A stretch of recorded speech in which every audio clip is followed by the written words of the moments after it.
All right. Hello, everyone. Welcome to Wine, Women, and Words. I am Michelle, and of course, with me is Diana. And we have one of our favorite authors back again, Julie K. Rose. Sorry, I almost said Julie Rose. That's all right. That's okay. It's my name too. Hi, Julie. Welcome back. Thanks, you guys. I'm excited to be back again. I'm so honored. Yes. You're our first person who's been on 3 times. I think officially you've been on the most. All right. The trifecta. I love it. I'm so excited. Yay. You're like part of the inner circle of the Wine, Women, and Words family. Oh, I'm very happy to be so. Thank you. Yeah, now just be careful. That might mean you have to fill in for one of us when we're out. Just warning you now. Yeah. I can do that. So wait for the last minute text messages or emails sometimes from Diana when she goes, Michelle's kids have launched a coup and she's not going to make it. That's fine. And hit me up. That follows really bad parenting advice on my part because, I'm not a parent. And so, today's wonderful piece of advice. Dogs were bothering Michelle. Kids are bothering Michelle. None of them had taken naps or anything and weren't going down. So my suggestion: stick peanut butter on the kids' backs. Let the dog chase the kids around. Hire each other out. It's a win-win situation. I don't see what the problem is with that. I think that makes perfect sense. I didn't dismiss it. I thought about it. It's but I can see the injuries before they happen. So it's okay, Landon thinks that he's Iron Man and runs like he really means it, and sometimes his legs can't keep up with his upper body, so you slowly lean more and more forward until he he's what, 2? No, not even 2. He just turned 2 on Sunday. Oh, your baby. With the cutest fucking cheeks in the whole wide world. Right? Hopefully they're not still up because I just swore. No, I got them down in time for an 8 p.m. lecture tonight. Nice. Well done. I know. And it was on this app that I can only use on my phone. So I'm kind of playing around on the app while it was the very end of the lecture. It was wrapping up. So I just started playing with it. And I didn't realize that if I tapped on my picture, my camera would flip around. So my camera flipped around to Grey's Anatomy that I have playing in the background. Yeah, sure. I'm totally studying. Right now. I'm watching the news. It's a news story about emergency room doctors at Graceland Memorial in Seattle. Right, exactly. Yeah, documentary. You're a good multitasker. I mean, that's a positive thing. It's all material for stories. Exactly. Yes. So we have a lot to talk about this evening, I believe. We will be talking about our book of the month, A Girl Like You by Michelle Cox. But we brought Julie on for a special reason this night. That too.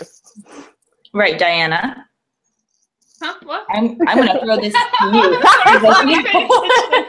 I'm tossing to you, Diana. There you go. Because of that, I'm just going to drink more wine. Because, as the rest of you may have noticed, if you're watching, and to fill you in for those of you who are listening, I'm the only one on the show tonight actually drinking alcohol. So, yeah, I was phasing out. My apologies. I am the only lush in the room. So, anyways, picking up where we left off. Julie, are you still there? I'm still here. Can you? Okay. All right. You froze there for a minute. The reason why we had Julie on is because California is currently one big bonfire, especially in Northern California. And Julie does wonderful work for her day job with organizing charities. And so we decided to bring her on so we could talk about how everybody can help. with the fires up north? Because it's been a lot of damage. Yeah, it's been really bad. Yeah, and thank you guys for having me on to talk about this, because it is super important.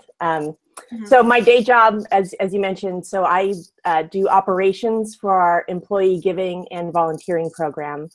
It's a large Silicon Valley company. I'm here personally. I'm not here in my role for that. So I just want to make sure that that's really clear, that nothing I'm saying here is reflective necessarily of my company's stance. However, so I've been doing this for about 6 years, and this is the first time we've had 9 different disaster campaigns going on at one time. So in the course of, since late August, we've had 3 major hurricanes. We've had a major earthquake in Mexico, actually 2 of them. And then, of course, the deadliest and most damaging fires in California history. So in the course of the last 6 weeks, there's 400 deaths and rising. Oh gosh, I didn't realize it was that high already. Yes, over 70. So this is for all of those. So over 70,000 people still displaced. And apparently the U.S. Virgin Islands still don't have power. I heard lots of, many areas of Puerto Rico still don't have power. They still don't have food. They still don't have water. Yeah. It's astonishing as well. And that's a whole nother conversation we could have about Puerto Rico. And so right now, and counting, there's over $500 billion in damages between these five disasters. It's amazing. And there were already major things going on around the world. There were wildfires in British Columbia. There was an earthquake in Sichuan province. There were floods in Assam in India, and a major famine in Africa. So there's a lot going on. Yeah.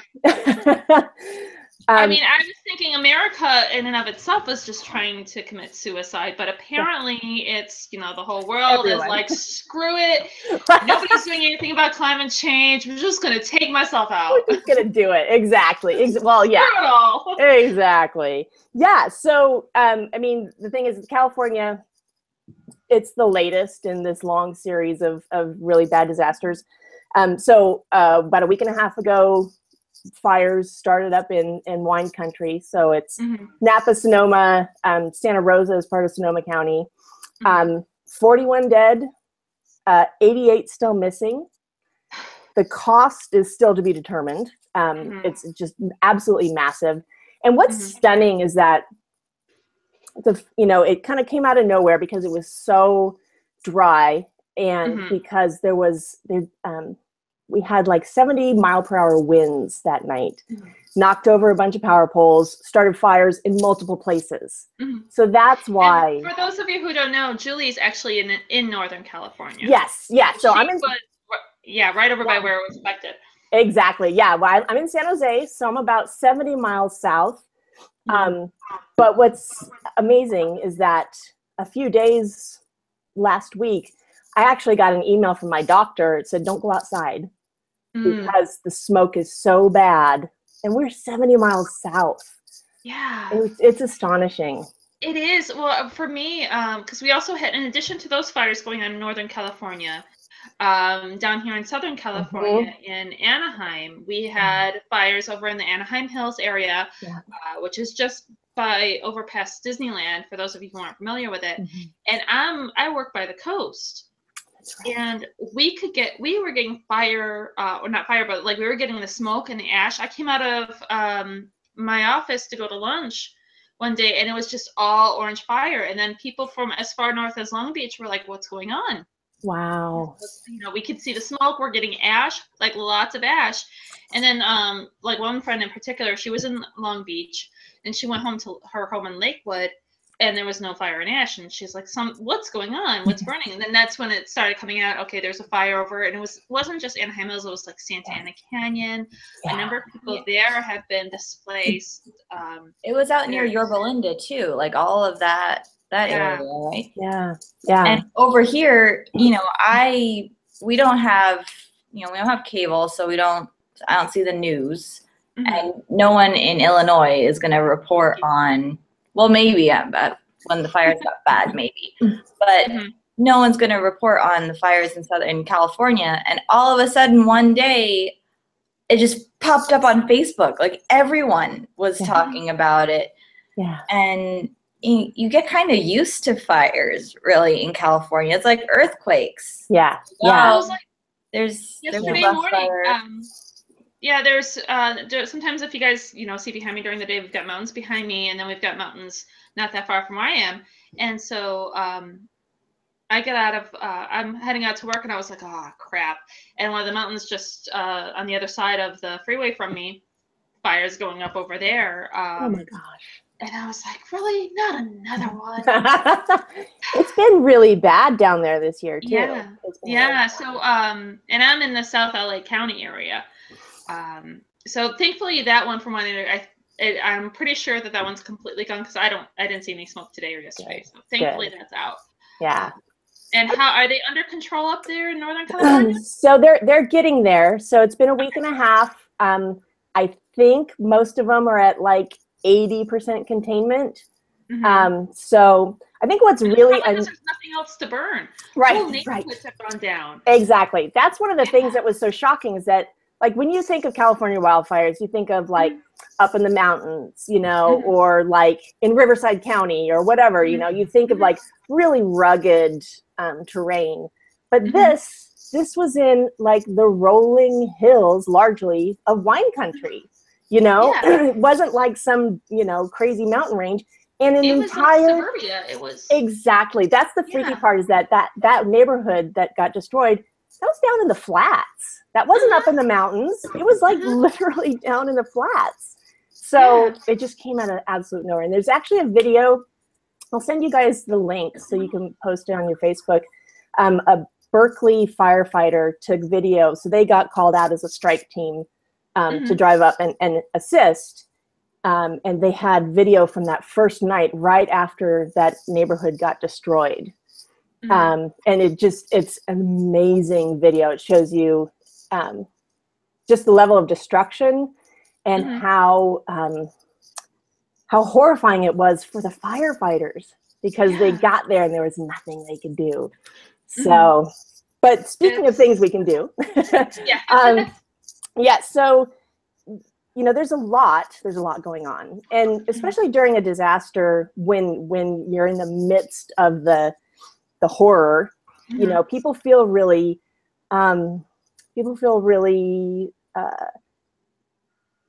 powerless. Powerless. Yeah, thanks. They just don't know what to do. And sorry, my cat just jumped up here, so I got totally distracted. So they feel powerless. And so during that really intense initial period, sending money is the best thing you can do. So, well-intentioned, I want to go volunteer. I want to give you stuff. Generally speaking, it's just better to give the responding agencies money because they're a well-oiled machine. They'll go in and take care of business.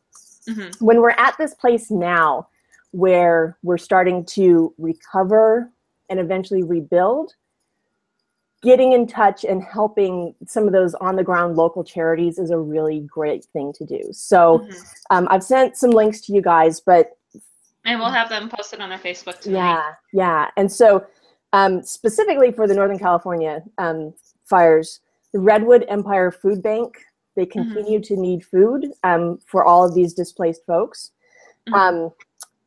There's 3 different Habitat for Humanity locations in that area. So those are really good options as well, because in 4, 5, 6 months, they're going to need your help to get this stuff rebuilt. The other thing that people don't really think about is animal charities. There's so many, farm animals and domestic pets that get displaced. We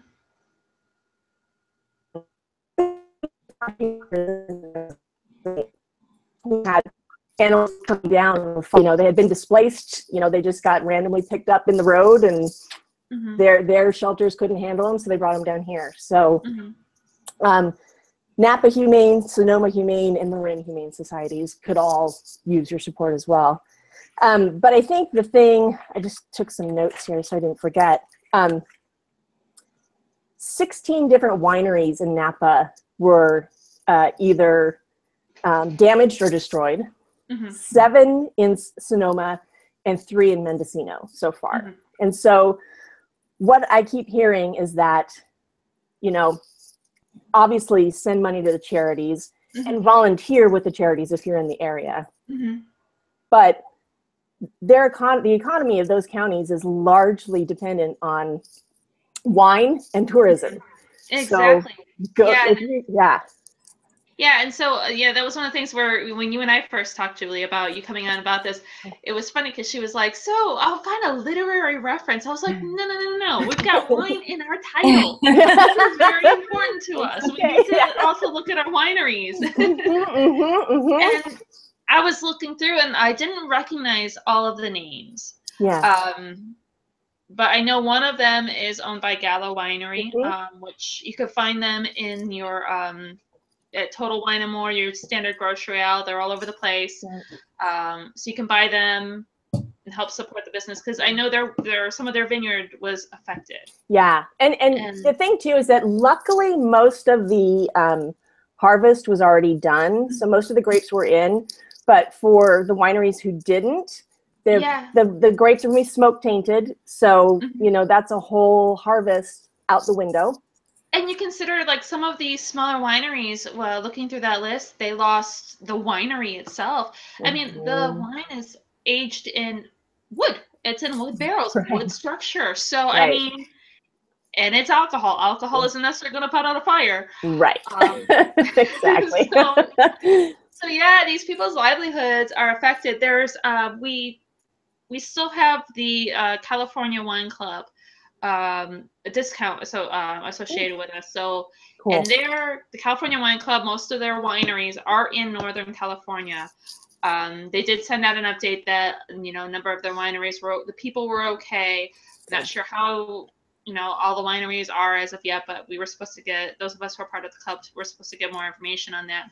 But definitely go check them out.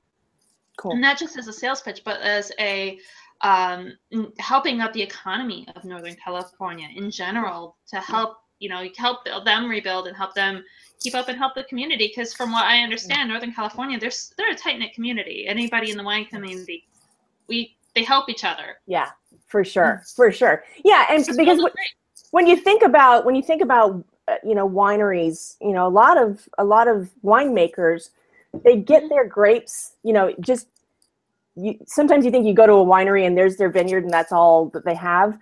They actually source their grapes from all over the county, you know, all over Sonoma. So, you know, even if their winery specifically wasn't affected, perhaps, you know, a vineyard where they source their grapes might have been affected. So, you know, to your point, buying wine from Northern California, please do that because that will help the economy. More so now, yes. Yeah, and if you feel like you need to have a quick vacation, you know, it's Sonoma, and you know, it's not like the entire Sonoma and Napa valleys were destroyed.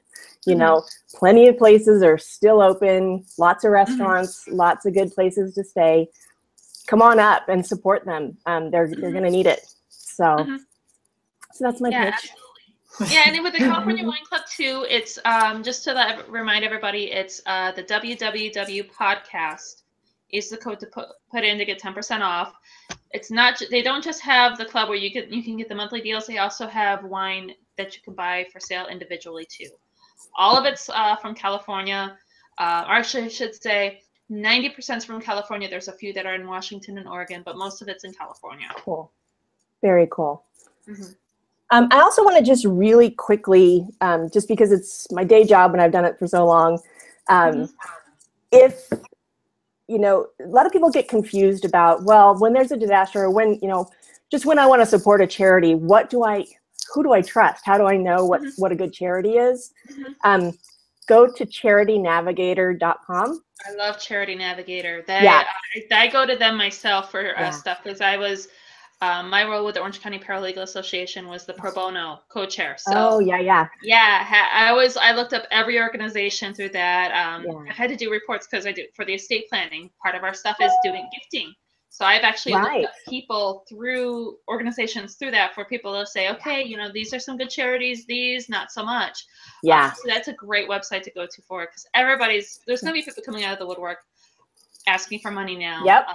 No matter which disaster you want to try to give to.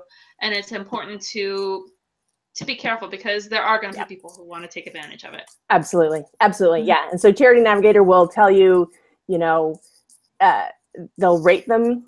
Guidestar.org is another place you can go to see kind of like more in detail, nitty gritty, you know, what's their financial look like, you know, what are their policies, things like that. So, and if, you know, if people ever have questions, feel free to reach out to me. You know, it will be, you know, an unofficial response I can give you, but, you know, I've worked with plenty of charities. So yeah, so that's my pitch. So thank you guys for letting me come on and talk about this. Well, thank you for coming on, because it's one of those things where it's like we want to do something, we want to give, and we want to make sure that people know who to give to, because that's another thing that happens with people. It's like, who do I give money to? There's all these charities out there. And with some of the bigger ones, like with Habitat for Humanity, they have a nationwide program, but they also have earmarked for specific things. I think American Red Cross is the same way, where you can go specifically for that disaster. That's right. That's right. And I just really quickly want to say something about the Red Cross, and that, you know, I know they've been getting a little bit of bad press over their response to Harvey. And I think it was the people who were talking negatively about them, they were speaking, I think, from, you know, the people affected, they were speaking from a place of being freaked out, and, you know, and then other people were kind of speaking from a place of ignorance. The Red Cross does amazing work in that initial disaster response time frame. And when you think about it, they have been dealing with, again, in the US, 4 major disasters within 6 weeks. So, you know, it's like when your house is on fire, you think that the fire department, you know, is taking forever, when they're actually taking a really great, super fast amount of time. So, so, you know, if anybody's interested in kind of knowing more about that Red Cross response, I've got a link I can send you where they kind of respond point by point to people's questions and concerns. So, yeah, so that's it. Thank you. Any questions or comments, Michelle? I've just been listening, really. It's almost like, you know, we went through all the extremes in like a month, where it was, you know, we saw all the news footage of people rowing back to their houses during Harvey and you know, when all of that was happening. And then we had a month later people walking back and digging through like ash and charred everything. So it was like, it was a lot happening. It's a lot, you know, it's a lot mentally and emotionally, you know, for the country to deal with. So yeah, so it feels like, you know, doing your part, whatever you can do to give back, it actually does. There are studies that show when you give back, you actually do feel better. So, you know, if you feel overwhelmed, you feel freaked out, you know, the best thing you can do is find a way to give back. So. I've actually been trying to find, well, actually, I have found it. I have to make the time to go. I want to go give blood, because I have type O blood. Universal. Nice. The hero blood. Like, I feel like I really should go do that because it's needed. I just have to drop off the kids because I can't be running after them. Right. Or you're stuck with an IV. Right. Yeah. I wonder if they have like something set up for like to at least entertain the kids while you're doing your blood giving. I bet they do. I don't know. I feel like we're kind of like in a little bubble. I mean, we had in July, we had this 24-hour period of pounding rain. I have never seen rain like this. And it raised all the rivers and all the lakes up here. And there was some massive flooding. I mean, even in my neighborhood, I think in total over 100 houses in our neighborhood suffered some level of flooding. Mm-hmm. And it wasn't on our end. Thank God. Rich texted me the day after when it was still raining, and he goes, "Can you check the garage to make sure that it's not flooding?" Like, that's a thing that happens. I've never had to worry about flooding before, like fires and earthquakes. Right, Sure. right. Yeah. But not flooding. Right. What is that? Right? There really is that much water out there? What? Right. I mean, like California is a desert. We're in a drought 90% of the time. So I've never really experienced like too much water. Right. Unless you're by the ocean and there's been a recent earthquake and then you have to worry about a tsunami. That's when you worry about there being too much water. Outside of that, over here, we're like, what? Yes. I remember the first time I took Ryan back to upstate New York, or I should say, first and only time he ended up out there.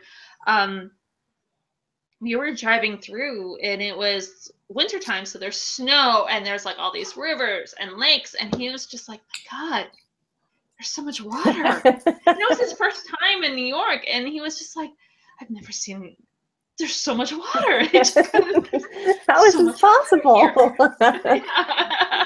That's what I said here. Like every like car dealership out here, or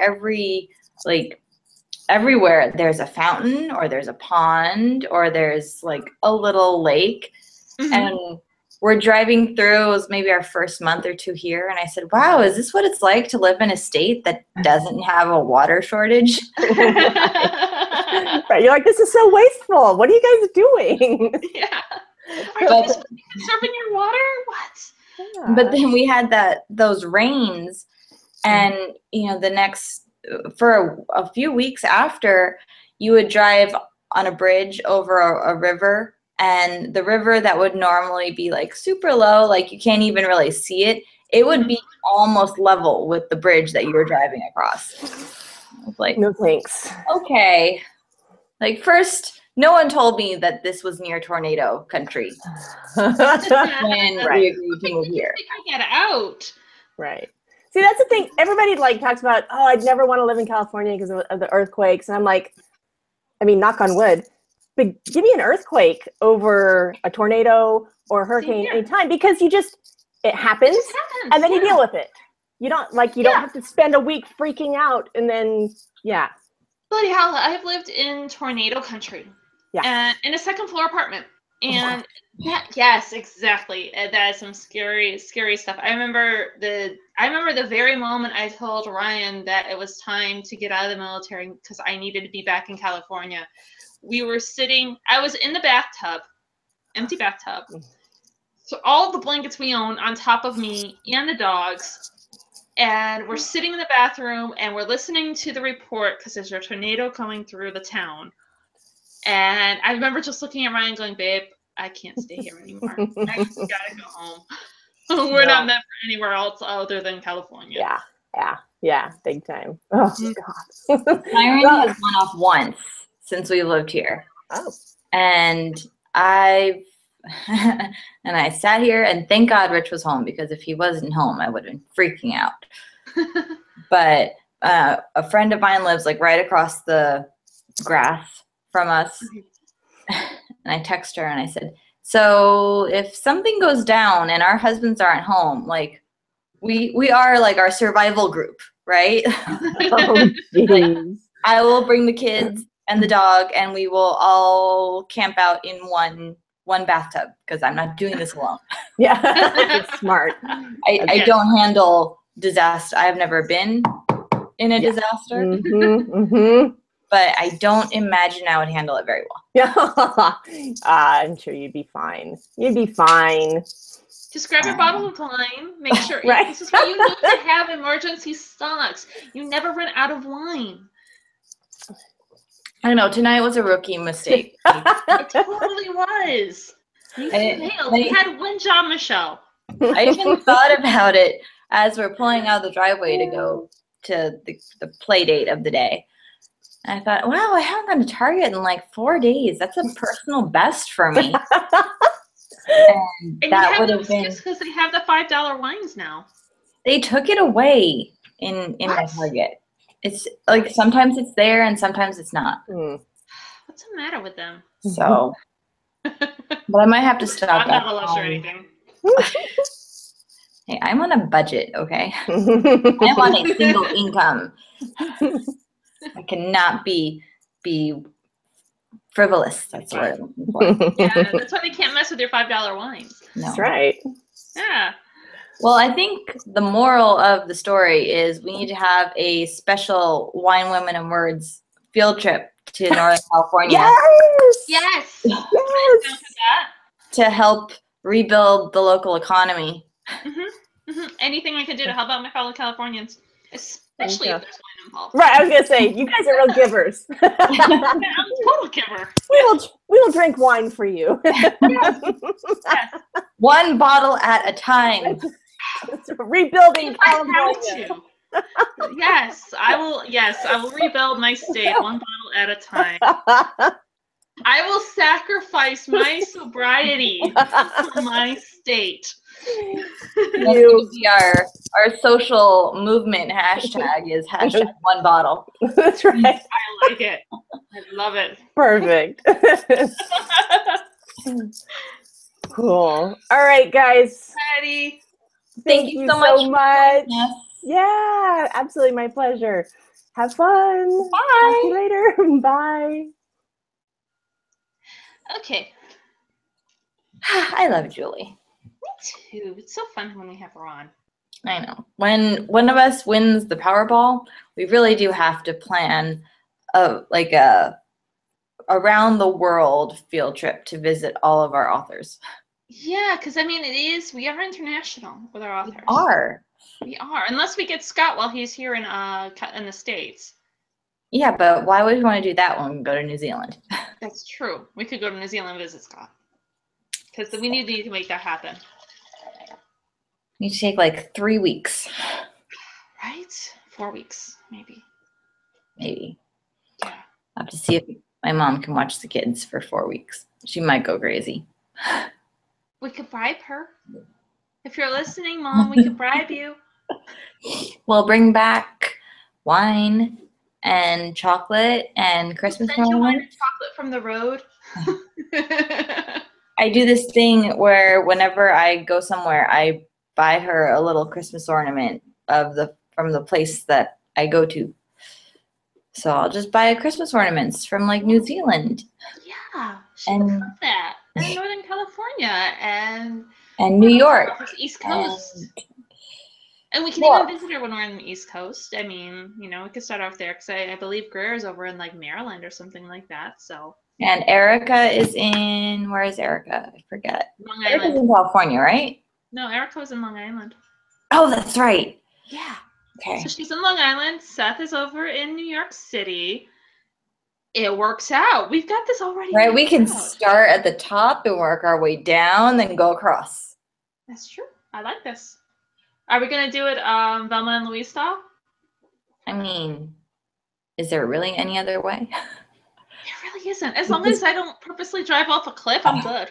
I was gonna say, as long as we're not like holding up banks or gas stations or whatever they I am not opposed to holding up a bank. I'm just gonna put that out there. Because we need wine money.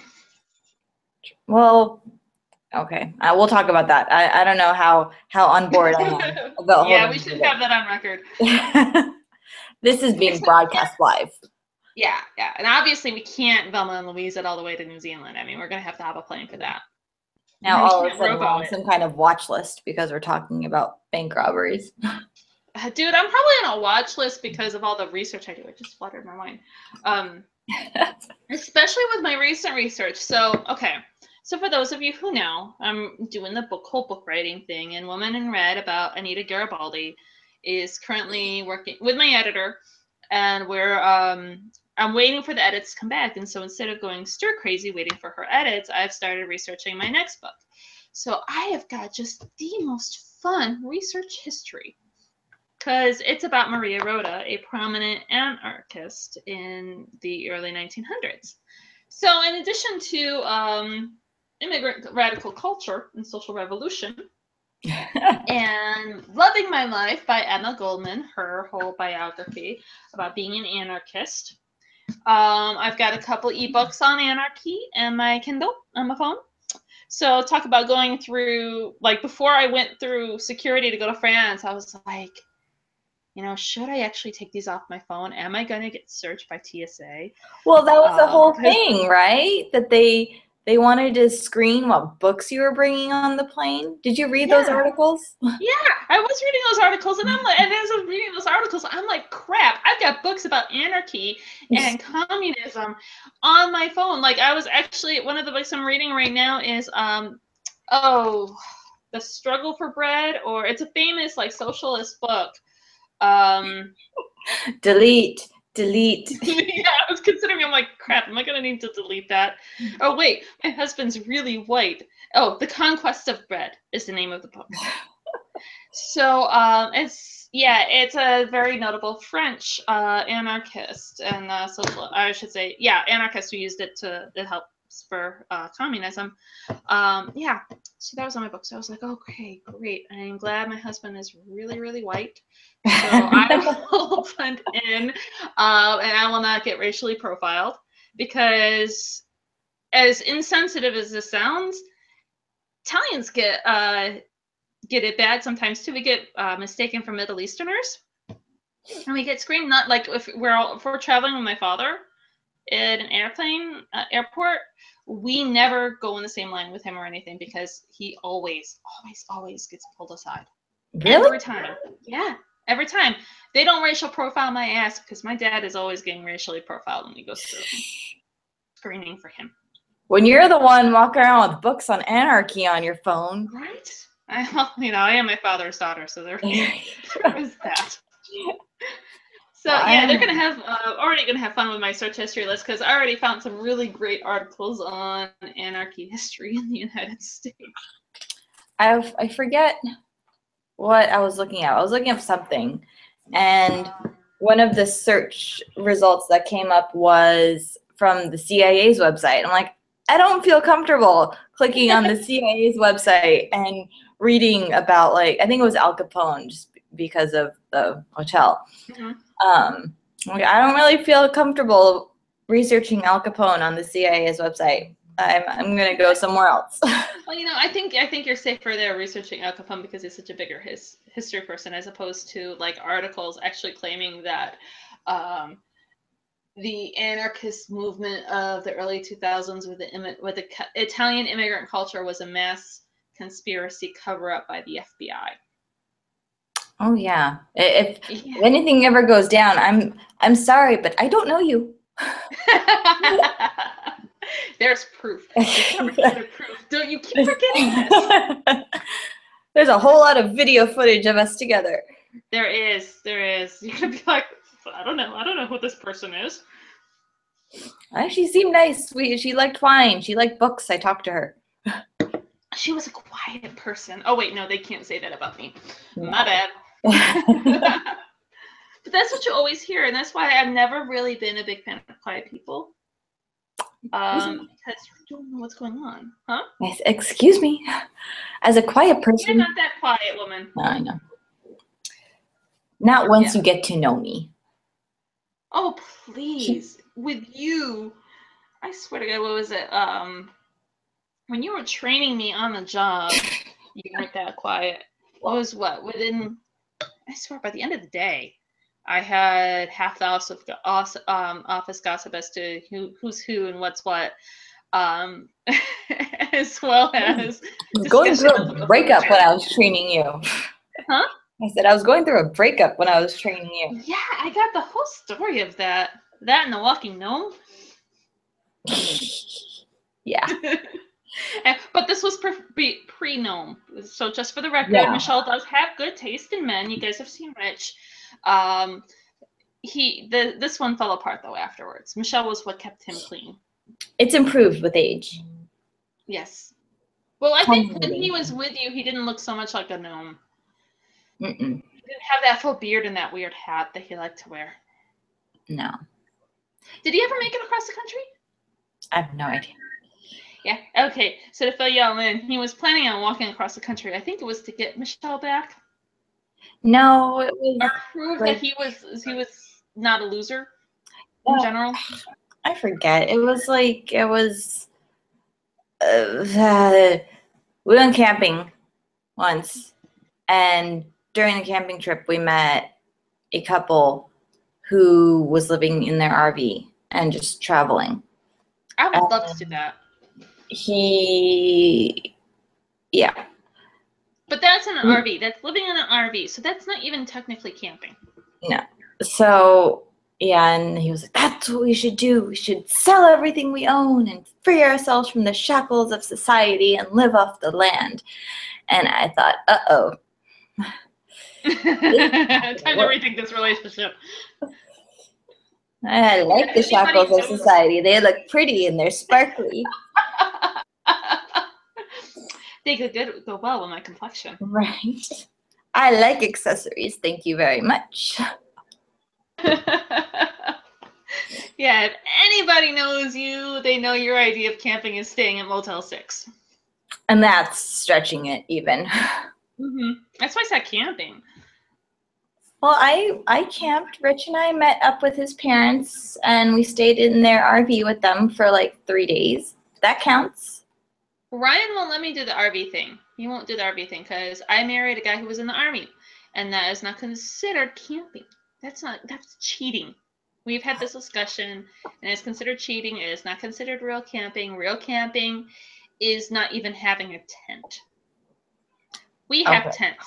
I'm gonna have a freaking tent when I camp, because we have come across bears. I have gone camping. Rich and I did go camping one weekend, and we had an air mattress, and it was lovely. Okay. Kudos to him for actually getting you out into the wilderness so that you could be Wilderness Barbie. Yeah, it was in a dead zone, like literally a dead zone, and we kept driving further and farther into like the middle of nowhere desert, and like this is how horror movies start. You had like the caravan of like 7 or 8 cars just driving out in the middle of nowhere, and like this is literally like how apocalypse movies start, with a group of people just going out and having a good time, and then they end up being the last people alive on Earth. Camping in Yosemite is kind of like that, where you have pockets of dead zones, where the camping is, and it's more, you have more pockets of actually having cell phone reception than you do of dead zone. There's like little pockets of cell phone reception in different areas within Yosemite. But yeah, where we were, where's dead zone, wherever we camped. Which is nice. You get off from the world for a couple days, and then you come back and you're like, oh, thank God. Yeah, I don't know. I mean, it was fun. We had a great time. It was hot. It was ungodly hot. Like, ew. You remember? I don't know. Okay. Obviously, when you're out here in California, right? Yeah, it was somewhere like east of San Diego, like just inland. I don't know. Like going towards like Joshua Tree and Borrego area. Maybe. I mean, I've heard Joshua Tree so many times that I don't know if that's where we were, or I just heard of it. Yeah. But yeah, I'm not a camper. I am not a be one with nature person. I can handle the be one with nature stuff because it means during the day I can be left alone with a book. And then at night, it's sitting around a campfire drinking and roasting marshmallows, because drunk people around a fire, brilliant idea. No, I like looking at nature from the comfort of my home, where there's heat and air conditioning. Are you like Chunk from Goonies? Heat nature, heat nature. I kid you not, Ryan was quoting that. We're in Yosemite. He starts quoting that, heat nature, heat nature. And then all of a sudden it starts thundering and lightning. And I'm like, you see what you did? You've angered the gods. I love nature. I love nature. Stop raining. I love nature. Because we're in the middle of a hike. There's no easy way to get back to our car. No. I like the idea of hiking, and it sounds great, and I know people have a great time. Mm-hmm. but there are so many other ways I would like to spend my free time. I just spit like all over myself. Oh, congratulations. Yeah. And I'm the one that's drinking. I know. That's how Yet passionately I feel about not hiking. But yes, because yet again, who's the one who failed me today? That's right, the girl drinking out of the water bottle. Yeah. Hopefully your listeners are drinking right now, so that technically I am not drinking alone. Well, you're not drinking alone. I am drinking with you. I'm just not drinking alcohol with you. It doesn't count. What? Yeah, it doesn't count unless it's alcohol. Oh. Rich fixed, he got a PlayStation and he fixed his Call of Duty game, and he plays like the interactive one where it's all people online teaming up and shooting each other. It's been a long time since I've seen this game. Long time. And, you know, in between rounds, everyone talks to each other and they just talk smack. And sometimes it's really fun to hear, like, there'll be like a little 12-year-old playing the game going like, yeah, like, you kiss your mother with that mouth? No. Does she know what game you're playing? Does she know that it's all about killing people? I don't think she does. Let me write down your username. I'm going to message you on Xbox. So we should probably talk about the book while we've got like 10 minutes left, 12 minutes left. Yes. So, A Girl Like You by Michelle Cox. And you might still be able to get it for 99 cents through Kindle. Yeah, it was on sale for a while on Kindle for 99 cents, which you can't really beat that. Right? So, yeah, I went ahead and got it on Kindle for me. I went ahead and bought a new copy because, as some of you might have seen, my dog decided to redecorate a little bit. But I'm about, this actually may be exactly where I am. I'm about 200 pages in-ish. The problem with my book with the Kindle is that I only have like location, which I think location is stupid. I don't give a crap about the location or the minutes I have left in the chapter or the book. Just give me the freaking page. And so I'm technically 20% in. So I have no clue what it is. That's what I don't like about Kindle ebooks, because you can't prepare for the end of the book unless you pay really close attention to that percentage. Yeah, and even if you're at like the 90%, it doesn't necessarily mean that you still have 10% more book left to go, because that could be like reading group stuff, author interview. Right. Yeah. Give me the regular. Well, I forget who it was that said it. They're like the chance they compared the regular books to ebooks like as the difference between regular stairs and escalators. People still use the regular stairs, so obviously the Kindle has not replaced the book. True. And it will not replace the book in my opinion. So where are you in the book right now? Henrietta has just met Harvey. Met who? What, did I have his name right? Clive? What's her, huh? Clive? Is that our guy's name is Clive? Or the inspector? Yeah, I got his name wrong. I was thinking it was Harvey. But no, yeah. Well, his last name is Howard, so that's probably... that's probably why I got it wrong. Okay. Yeah, I'm right at that point. Location 864, by the way. Ah, there you go. I love the jobs, like all the jobs that she has, and these are actual real jobs that women had during that time. Yeah. So it gets, once you get to when she, because it's a murder mystery, so you know someone's gonna die. So I'm not giving anything away. And she ends up. Somebody's gonna die. She ends up going undercover and helping the inspector who's investigating the murder. And once she goes undercover, that's when it like really starts like picking up, and you start hearing things and finding things out, and it's like, what's going on? So I'm starting to like really dive into the mystery, and it's a slow burn. It's those first few chapters I had a hard time getting into, and I'm one of those people who I need that hook in the beginning to grab me, because I have so many books that I read. Well, you read like 17 books at once, so exactly. So I need something. To catch my attention, to really grab my attention, they need to like just smack me in the face. Yeah, usually I think it depends on the book, because there are books that like grab like I picked up the new Dan Brown book, which, oh my God.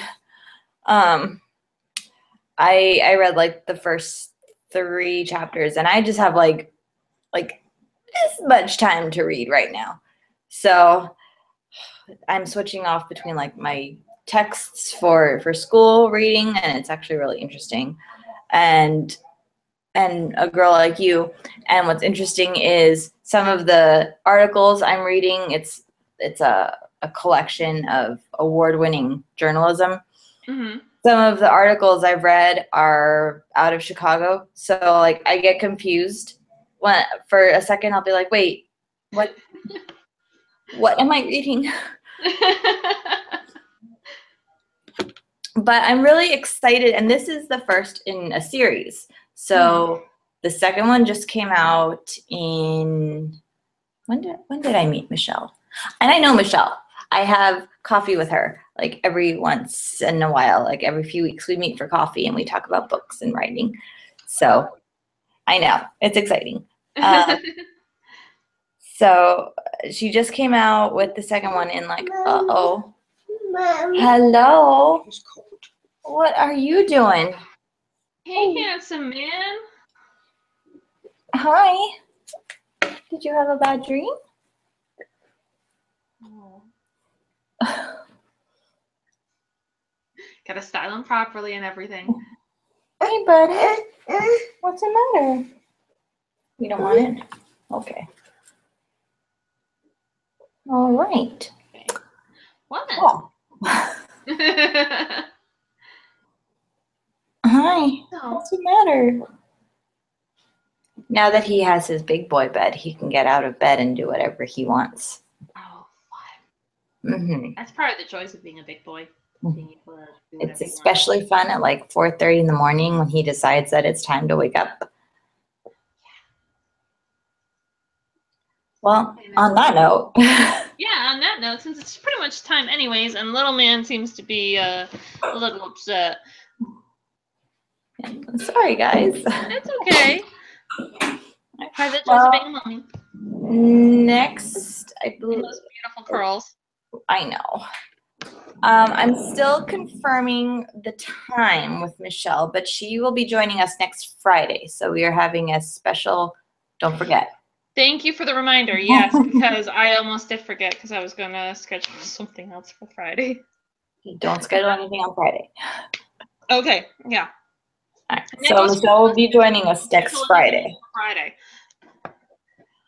And we'll post all the links that Julie talked about. So anyone who wants to help out in whatever way, those are some trusted sites that you can go through. Yes. All right. Well, thanks for joining, everyone. Hope you enjoy the book. Keep reading. Good night. Bye.